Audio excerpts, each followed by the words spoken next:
Let's look at how the myocardium, specifically the contractile and the pacemaker cells, work. We're going to begin by looking at the pacemaker cells. Pacemaker cells, as just a reminder, are found in the SA node, the AV node, and the Purkinje fibers.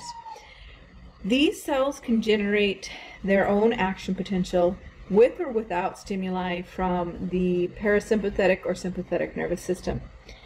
The action potential looks a little different, and while the rate of the rhythm is affected by the autonomic nervous system and by the release of specific hormones, this is the basic pattern that we see in the autorhythmic cells.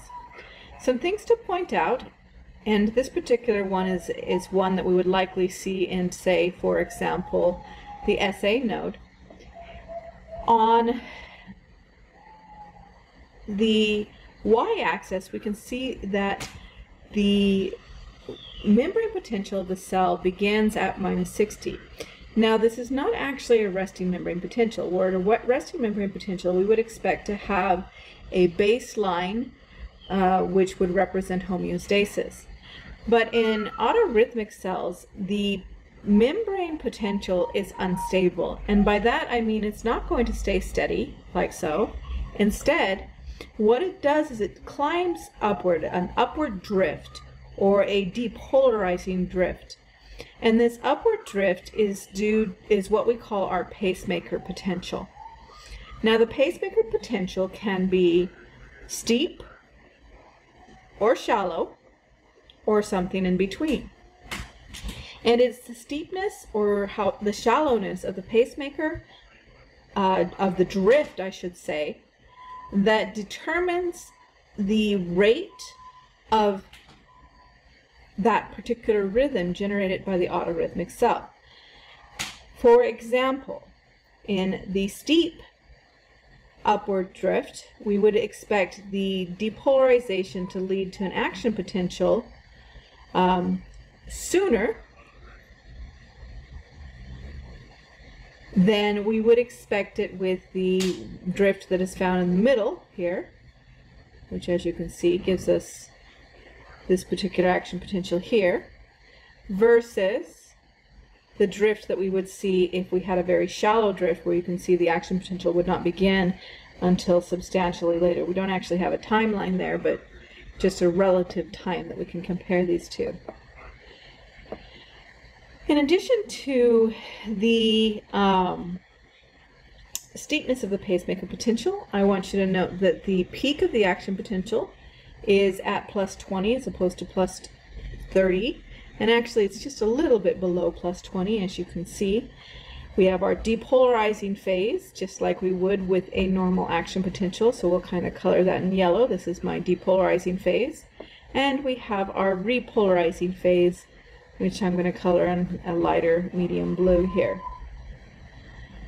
We don't have a hyperpolarization. Instead, we continue to depolarize until we return to -60, at which point the pacemaker potential begins again, and we begin with an upward drift. And again, that steepness of the drift, we can have kind of a normal steepness, a much steeper steepness, not that that's necessarily technically correct, or a more shallow steepness, and that's going to dictate when the next action potential is generated, whether it's generated here, or much later over here.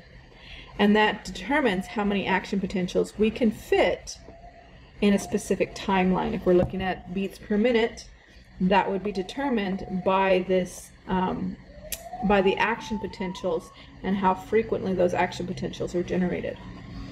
Let's take a closer look at this method. If we look particularly at that pacemaker potential right here, this section here, it's colored red on my graph, and I'm going to scribble over the top of it to give it this navy color here. This pacemaker potential is due to an influx of sodium ion. Sodium is going to enter my cell in this particular pacemaker potential, but it does so slowly. It's a slow inward drift, and the cause of that drift are these channels found in the plasma membrane that are called Ifunny Channels. Now, Ifunny Channels also are known as HCN channels. I personally like the term Ifunny better, just because it's kind of a fun name, Ifunny Channels. I am funny and I let sodium into the pacemaker cells of the heart. This Ifunny channel is classified as a leak channel, and what it means to be a leak channel is that this channel will drift back and forth between our open state and our closed state somewhat at random.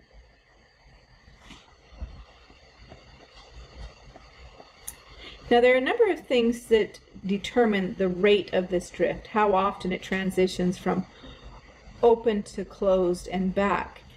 And some of the things that will determine the rate of this transition include the sympathetic nervous system and the activity of the sympathetic nervous system at the pacemakers of the heart, the parasympathetic nervous system, but also just voltage in general.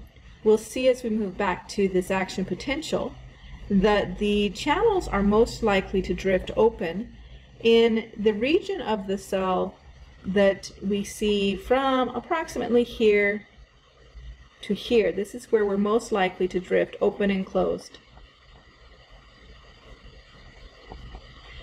However, if we look at the region of the cell from about here to, say, the peak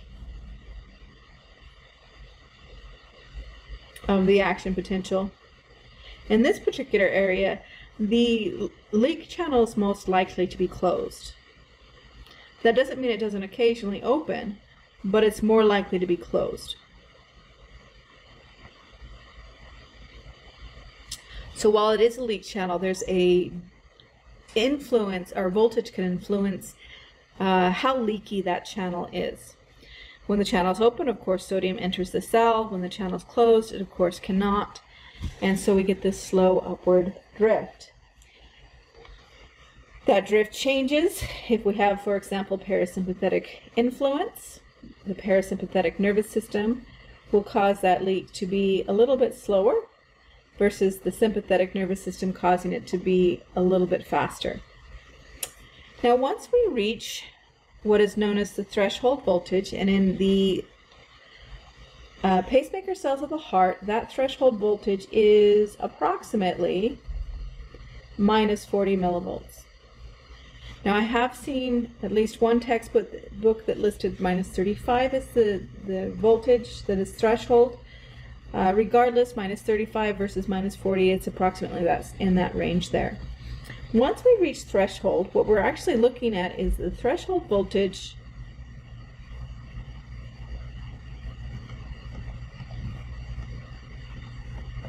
of a voltage-gated sodium channel. And now this is important. I'm sorry, correct myself, a voltage-gated calcium channel.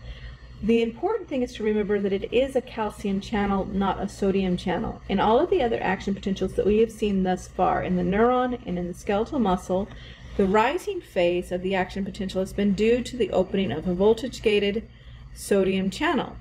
But in the autorhythmic cell, it is a voltage-gated calcium channel. And that's something I want you to remember for the exam. That's something I focus on, something we talk about. It's going to be quite important to keep that straight.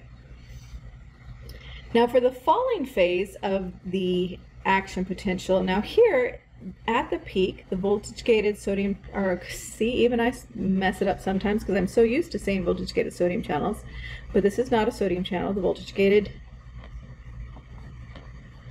calcium channel closes at this point.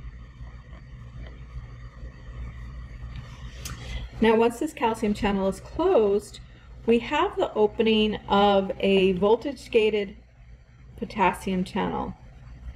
And that's going to give us this falling phase. Let me actually switch to a highlighter here so it looks a little neater here. And this falling phase that is between plus 20 millivolts, or a little bit under plus 20, down to our minus 60 millivolts, is what's going to be my repolarization phase. And that again is due to the voltage-gated potassium channels this particular slide doesn't say voltage gated, so I'm going to write that on there. Because you need to always keep those straight. This is a voltage gated, not a ligand gated, not a leak channel, but a voltage gated potassium channel. I think I have sodium channels on my brain because I think I just misspoke previously and said sodium channel. Again, it's not a sodium channel, it's a voltage gated potassium channel. Now after we repolarize, we go back to the starting point, and again remember this is not really a resting membrane potential, it's an unstable membrane potential. And once we hit that starting point, we will once again begin the process of slow depolarization as my Ifunny channels drift open and closed, allowing sodium into my cell.